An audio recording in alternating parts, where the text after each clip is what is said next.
अस्सलामुअलैकुम। पिछले व्लॉग में हमने लाहौर पहुंचने तक की बात कर ली थी। आज बात शुरू करेंगे वहीं से जहां ख़त्म हुई थी। स्टेशन पहुंचने के बाद पहला मिशन था होटल की तलाश, और इस काम में हमें ज़्यादा वक्त नहीं लगा क्योंकि स्टेशन से थोड़े ही फासले पे एक बड़ा ही खूबसूरत सा होटल हमें मिल गया। इस होटल का नाम था पैराडाइज़ होटल। जितना ये होटल बाहर से खूबसूरत था उतना अंदर से भी।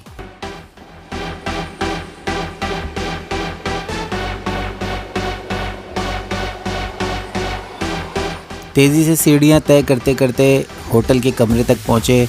बहुत सारा सामान था। इस सामान को एक जगह रखा और तेज़ी से अपने कमरे की तरफ बढ़े।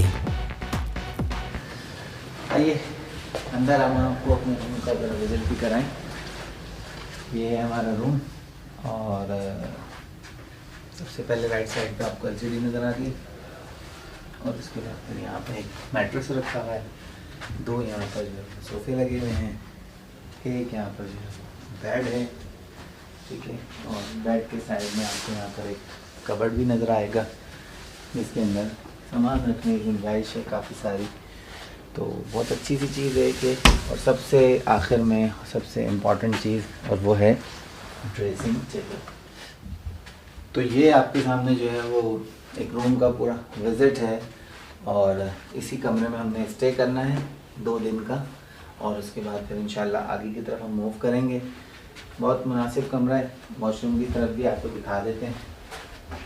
एक बड़ा अच्छा और साफ सुथरा सा एक वॉशरूम है यहाँ।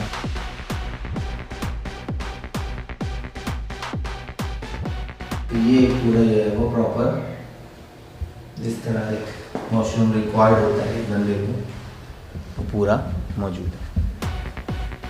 वक्त कम था और मुकाबला सख्त, इसीलिए जल्दी फ़्रेश हुए और उसके बाद होटल से बाहर निकले। लाहौर के खूबसूरत रोडों से होते हुए बिलाखिर अपनी मंजिल की तरफ पहुँचे। सबसे अच्छी बात यह थी कि आज जिन 3 जगहों पे हमें घूमना था वो तीनों जगहें एक ही पॉइंट पर मौजूद थी, और किस्मत हम पर इस तरह भी मेहरबान हो गई कि इसी दिन लाहौर में हल्की पुल्की बूंदाबांदी और बारिश हुई और मौसम इंतहाई खुशगवार और रोमांटिक हो गया था। लेकिन इसके बाद दिन में छा जाने वाली चारों तरफ की धुन ने थोड़ा सा परेशान तो किया, लेकिन बहरहाल यही तो है एडवेंचर। धुन का सिर्फ एक मंज़र आपको दिखा रहे हैं कि बिल्कुल भी आपको जो है वो मीनार पाकिस्तान में इस वक्त नज़र नहीं आ रहा होगा। नेकेड आइज से तो हमें नज़र आ रहा है, लेकिन धुन की शक्ल होने की वजह से बिल्कुल भी मीनार पाकिस्तान आपको क्लियर नज़र नहीं आ रहा होगा। थोड़ा बहुत नज़र आ रहा होगा। सिर्फ ये दिखाना मकसद था कि आपको ये आइडिया हो जाए कि किस कदर की धुन है। और लेकिन धुन भले हो, लोगों का रश आपको बहुत ज़्यादा ही दिखेगा। मैं आपको एक दफ़ा एक 360 व्यू दिखाऊं तो आपको लोगों का अंदाज़ा हो जाएगा, और बहुत ज़्यादा तादाद के अंदर यहाँ पर मौजूद है। और अब हम इस वक्त जो है वो बादशाही मस्जिद की तरफ, शाही किले की तरफ बढ़ रहे हैं, तो चलते जाएं हमारे साथ साथ। पार्क में अंदर दाखिल होने के बाद जब आप शाही किले और मीनार पाकिस्तान की तरफ जाएंगे तो आपको रास्ते में डिफरेंट तरह के स्टॉल्स नज़र आएंगे। कहीं पे एम्ब्रॉयडरी किए हुए जूते चप्पलें, तो कहीं पे आपको आर्टिफिशियल फ्लावर्स नज़र आएंगे। कहीं जाकर आप देखेंगे तो आपको बच्चों के खिलौने नज़र आएंगे। तो किसी स्टॉल पर लोग आपको आर्टिफिशियल ज्वेलरी या फिर लेडीज़ के डिफरेंट टाइप के मलबूसात बेचते हुए नज़र आएंगे। इन तमाम स्टॉल्स के दरमियान से गुज़रते हुए बिलाखिर हम पहुँचे शाही किले की तरफ। शाही किले का तारीख़ी और लाजवाल तर्ज़ तामीर अल्फाजों में बयान करना मुमकिन तो नहीं है, और नामालूम वजूहात की बिना पर यह बंद भी था, तो लिहाजा हम इसे मुकम्मल एक्सप्लोर नहीं कर सके। हाँ, अलबत्ता अपने कैमरे के खूबसूरत शॉट्स के ज़रिए से इसकी खूबसूरती को किसी हद तक कवर ज़रूर करने की कोशिश की।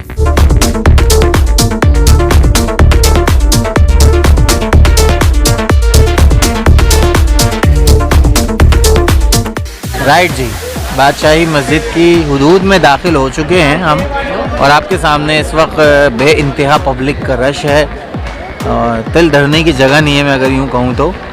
और डिफरेंट तरह के स्टॉल्स मौजूद हैं बादशाही मस्जिद। आप करीब अभी थोड़ा सा जाते हैं उसके, और फिर देखते हैं कि क्या हालात हैं बादशाही मस्जिद। करीब जाके देखने से अंदाज़ा हुआ कि बादशाही मस्जिद का तर्ज़ तामीर भी किसी हुस्न से कम नहीं। इंतहाई रश के दरमियान से बादशाही मस्जिद की सीढ़ियाँ चढ़ते हुए मस्जिद की हदूद में दाखिल हुए, क्योंकि कुछ ही देर में मगरिब का वक्त भी हुआ चाहता था। राइट जी, इस वक्त मगरिब की नमाज़ के बाद जो है वो बादशाही मस्जिद के सामने मौजूद हूँ मैं, और बहुत ज़्यादा धुंध होने की वजह से चीज़ें क्लियर दिखाई नहीं दे रही हैं इस वक्त, लेकिन फिर भी मैं कोशिश करता हूँ कि आपको थोड़ा सा जो है वो बैकग्राउंड। ये है वो बादशाही मस्जिद कि जिसको देखने के लिए लोग दूर दूर से आया करते हैं, और हम कोशिश करते हैं कि इस पिक्चर के अंदर कवर करें इस बादशाही मस्जिद को, क्योंकि बहुत बड़ी मस्जिद है और आप इसके गुंबद भी देख सकते हैं। तो एक तस्वीर के अंदर इसे कवर होना ऑलमोस्ट नामुमकिनात में से है, लेकिन फिर भी मैं पूरी कोशिश कर रहा हूँ कि आपको ये मस्जिद क्लियरली दिखाई जा सके। इसके राइट साइड पर अल्लामा इकबाल का मज़ार है, और बिल्कुल इसके फ्रंट पे जो है आपको शाही किला नज़र आ जाता है, और इसकी लेफ़्ट साइड पे म्यूज़ियम है, और इसी तरीके से बहुत खूबसूरत रात का एक मंज़र है। धुंध चूँकि बहुत ज़्यादा है, इस वजह से चीज़ें बहुत अच्छे से क्लियरली नज़र नहीं आ रही। इस धुंध और ठंड के माहौल में बादशाही मस्जिद की जिस कदर वीडियो और फ़ोटोग्राफी हम कर सकते थे हमने की, और उसके बाद फिर अपने नेक्स्ट स्टेशन यानी मीनार पाकिस्तान की तरफ चल दिए।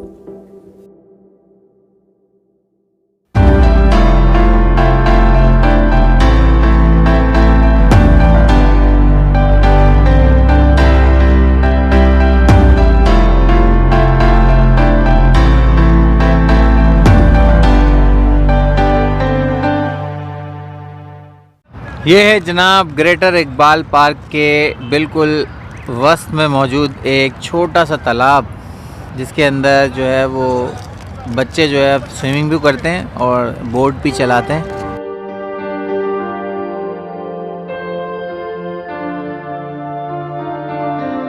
और सामने ही आपको जो है वो चमकता दमकता खूबसूरत सा मीनार पाकिस्तान नज़र आ रहा होगा।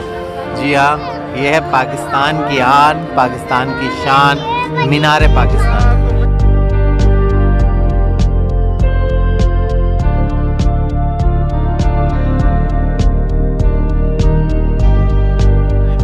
काफ़ी ज़्यादा है, लेकिन हमारी कोशिश ये है कि बहुत ज़्यादा करीब जाके इस मीनार पाकिस्तान को कैप्चर किया जाए, ताकि आप इसको बहुत क्लियर व्यू के साथ देख सकें, और हम भी आपके साथ साथ इस क्लियर व्यू के साथ मीनार पाकिस्तान का नज़ारा कर सकें।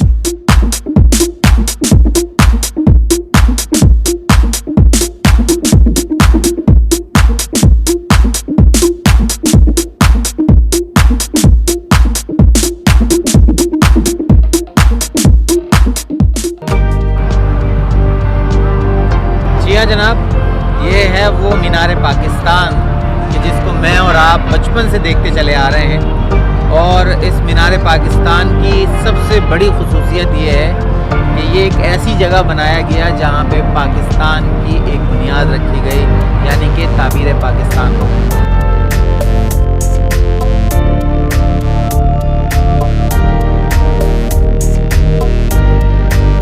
तो ये था हमारा आज का मीनार पाकिस्तान का व्लॉग, और बहुत ज़्यादा धुंध, बहुत ज़्यादा ठंड, और इन सारी चीज़ों के साथ हमने कवर किया है ये व्लॉग।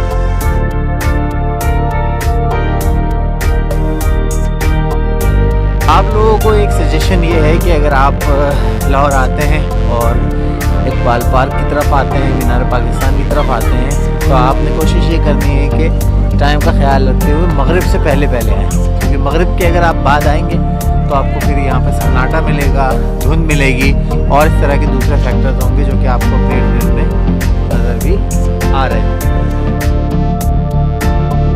मौसम में बढ़ती हुई ठंड, माहौल में फैलती हुई धुंध और पार्क के इर्द गिर्द छा जाने वाला सन्नाटा हमें इस बात का इशारा दे रहा था कि अब हमें भी घर की तरफ रवाना हो जाना चाहिए। बहरहाल आज का दिन भी बहुत एक्साइटिंग रहा, बहुत मज़ा आया। अब हमें होटल की तरफ जाना था, क्योंकि रात भी फैलती चली जा रही थी। बस इसी दुआ के साथ कि अगले ब्लॉग में आपसे दोबारा मुलाकात होगी, और देखेंगे कि लाहौर में हमारा दूसरा दिन कैसा गुजरा था। इस दुआ के साथ कि आप अपना बहुत ख्याल रखिएगा।